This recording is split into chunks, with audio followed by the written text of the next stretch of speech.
নাসিরউদ্দিন পাটোয়ারির আসনের ব্যাপার আপনারা সবাই জানেন, এটা আমাকে বড় করে আর বলতে হবে না। সেখানে কি হয়েছে, সেন্টার দখল করে একজন নেতার আপনজনের নেতৃত্বে সেখানে যা হয়েছে তার সাক্ষী এই দেশবাসী, বিশ্ববাসী, আপনারাও। বাংলাদেশ খেলাফত মজলিসের আমির আল্লামা মামুনুল হক সাহেব নাসিরউদ্দিন পাটোয়ারির ওখানে যে কারণে অন্য একজন প্রার্থীর পক্ষে ব্যালট অ্যাকসেপ্ট করা হয়েছে, ঠিক একই কারণ বিদ্যমান থাকা সত্ত্বেও মৌলানা মামুনুল হক সাহেবের পক্ষে এটা অ্যাকসেপ্ট করা হয়নি। তো এক দেশে কি দুই আইন চলবে? নির্বাচন কমিশন কি এক এক জায়গায় এক একটা আইনের প্রয়োগ করবে একই বিষয়ে? এটা এখন বিশাল প্রশ্নের ব্যাপার।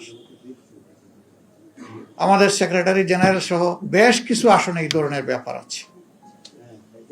স্ব আসনে যাদের উপরে এই অন্যায় আচরণ করা হয়েছে, যাদের অধিকার জোর করে কেড়ে নেওয়া হয়েছে, আমাদের সিদ্ধান্ত তারা প্রতিকার চাইবেন। সুনির্দিষ্ট সময়ের ভিতরে যদি আমরা প্রতিকার পাই তাহলে এক কথা, কিন্তু যদি না পাই তাহলে এখানেও আমরা বাধ্য হব আমাদের পথ ধরতে।